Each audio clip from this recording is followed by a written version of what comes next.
ഇന്ന് തന്നെ ഡൗൺലോഡ് ചെയ്യൂ. കാണൂ നിങ്ങളുടെ ഫേവറേറ്റ് ഷോസ്. എന്റെ ദൈവമേ, ഇവനെങ്ങാനും അവളെ കെട്ടി ഈ സ്വത്ത് മുഴുവൻ ഒറ്റയ്ക്ക് അടിച്ചെടുക്കുവോ? അതിനൊന്നും ഞാൻ സമ്മതിക്കില്ല. ആരെ കൊന്നിട്ടാണെങ്കിലും ഇതൊക്കെ ഞാൻ എന്റെ കയ്യിലാക്കും. ആളെ കണ്ട വളരെ സീരിയസാ, പക്ഷേ നാവനങ്ങിയ തമാശ. അതിരിക്കട്ടെ, പത്മ എന്തിനാ കറങ്ങി തിരിഞ്ഞ് ഇങ്ങോട്ട് വന്നത്? ഞാൻ കറങ്ങി തിരിഞ്ഞൊന്നല്ല ഇങ്ങോട്ട് വന്നേ, നേരെ നടന്നു തന്നെയാ. വന്ന കാര്യം പറ പത്മ.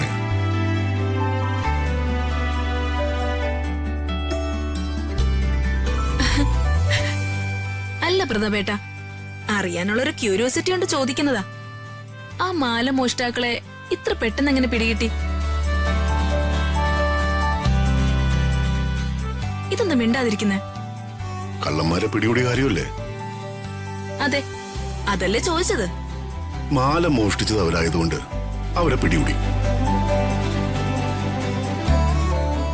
അവന്മാരാ മാല മോഷ്ടിച്ചതെന്ന് എങ്ങനെ മനസ്സിലായിന്ന് ഞാൻ ചോദിച്ചേ. അത് കോമൺ സെൻസ് ഉണ്ട്. കോമൺ സെൻസ് കൊണ്ട് കള്ളന്മാരെ പിടിക്കാനൊന്നും പറ്റില്ല, അതിന് നല്ല ബുദ്ധി വേണം. എങ്ങനെയാ കള്ളന്മാരിലേക്ക് എത്തി പ്രതാപേട്ട? ഒന്ന് പറ പ്ലീസ്. നാട്ടിൽ നടക്കുമ്പോ നമ്മളെല്ലാവരും ശ്രദ്ധിച്ചാ നടക്കുന്നത്. ചിലരെ കണ്ട നമുക്ക് കൃത്യമായിട്ട് മനസ്സിലാവും അവരുടെ സ്വഭാവമൊക്കെ. അതുപോലെ അന്യനാട്ടിൽ നിന്ന് ഇവിടെ വന്ന് നമ്മുടെ കൂപ്പിൽ പണിയെടുക്കുന്ന ഈ മുത്തുവിനെയും ചന്ദ്രനെയും ഞാൻ ശ്രദ്ധിച്ചിരുന്നു. ആ ശാരദ വന്ന് മാല മോഷണം പോയെന്ന് പറഞ്ഞപ്പോഴേ ഇവരുടെ മുഖം എന്റെ മനസ്സിൽ വന്നു. അങ്ങനെയാ ഞാനും വേണൂട്ടിനും കൂടി പോയി അവരെ പിടികൂടിയത്. പിന്നെ അവന്മാര് പഠിച്ച കള്ളന്മാരൊന്നുമല്ല. അതാ മോഷ്ടിച്ച കാര്യം അവര് പെട്ടെന്ന് സമ്മതിച്ചത്.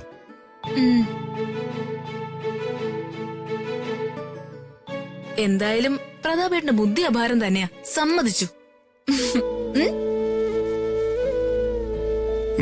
കൺഗ്രാറ്റ്സ്. Thank you. ദൈവമേ,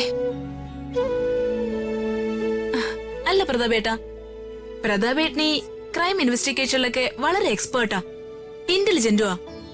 പോലീസ് സേനയിൽ ചേർന്നൂടെ? അല്ലെങ്കില് CBI-ല്? അതൊന്നും നമുക്ക് പറ്റില്ല പത്മേ. എനിക്കതിൽ താല്പര്യവുമില്ല. പിന്നെ പ്രതാപേട്ടന് ഇൻട്രസ്റ്റ് ഉള്ള പ്രൊഫഷൻ ഏതാ? ഏത് ജോലി ചെയ്യാനും ഞാൻ തയ്യാറാ. പക്ഷേ നമുക്കിഷ്ടപ്പെട്ട ജോലി ചെയ്യുന്നതല്ലേ അതിന്റെ ഒരു സുഖം. അതേതാന്നാ ഞാൻ ചോദിക്കുന്നേ.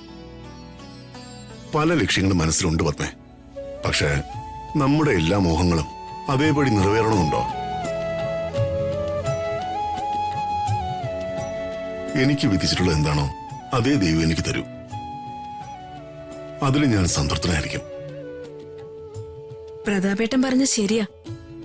നമുക്ക് വിധിച്ചിട്ടുള്ളത് എന്താണോ അത് വൈകിയാണെങ്കിലും നമുക്ക് കിട്ടും. ദൈവത്തിന് നമ്മളെ കുറിച്ചൊക്കെ ഓരോ പ്ലാനുണ്ട്. ദൈവമേ, ഇവളിത് എന്ത് ഭാവിച്ച?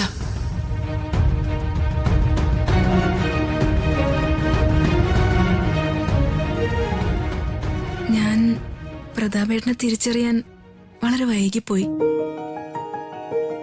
അതില് എനിക്ക് കുറ്റബോധമുണ്ട്. എനിക്കിപ്പോ എന്തോ വല്ലാതങ്ങ് ഇഷ്ടായി.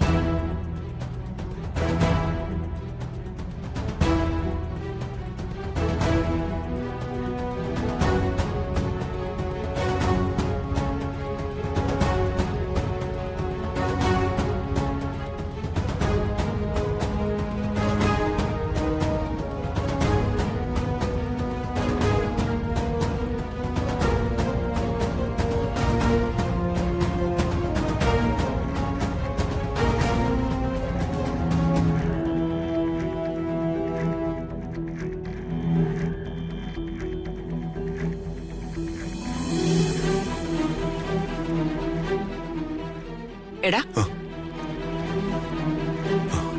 എന്താ ചേച്ചി?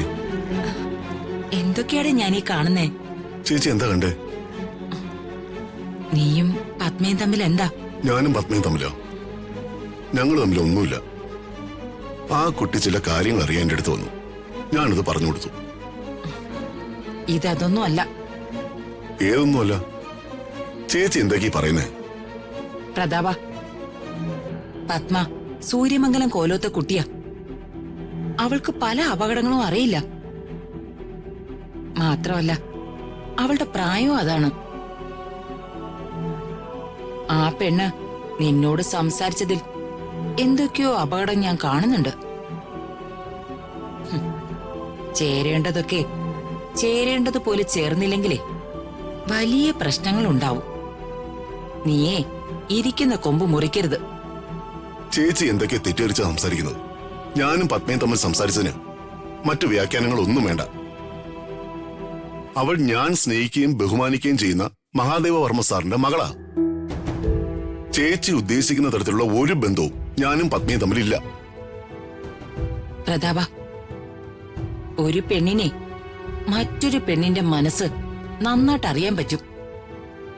അതുകൊണ്ടാ ഞാനീ പറയുന്നേ. എന്തായാലും ഇക്കാര്യത്തിൽ ചേച്ചിക്ക് തെറ്റ് പറ്റിയിട്ടുണ്ട്. ഞാൻ ആരാണെന്നും എനിക്ക് എന്ത് വിലയാണുള്ളതെന്നും എനിക്ക് വ്യക്തമായിട്ടറിയാം. തന്നെയല്ല, എന്നെ എന്റെ കുടുംബത്തെ മറന്ന് ഞാൻ ഒന്നും ചെയ്യില്ല.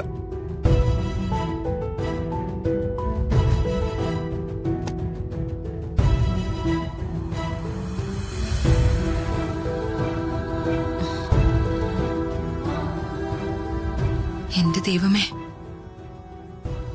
ഇവനെങ്ങാനും അവളെ കെട്ടേ ഈ സ്വത്ത് മുഴുവൻ ഒറ്റയ്ക്ക് അടിച്ചെടുക്കൂ? അതിനൊന്നും ഞാൻ സമ്മതിക്കില്ല. ആരെ കൊന്നിട്ടാണെങ്കിലും ഇതൊക്കെ ഞാൻ എന്റെ കയ്യിലാക്കും.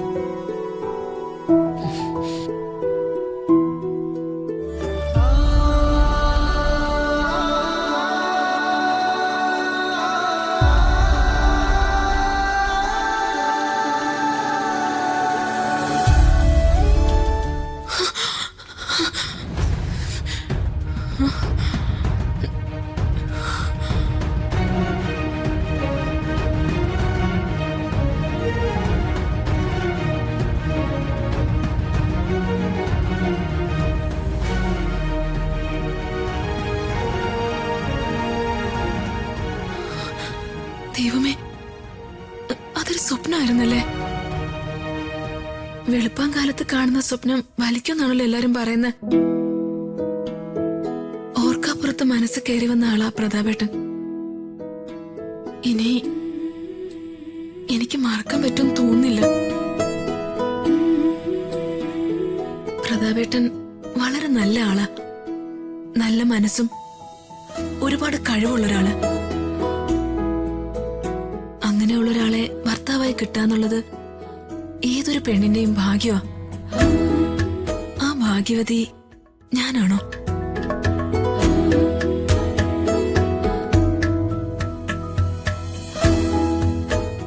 അകലെ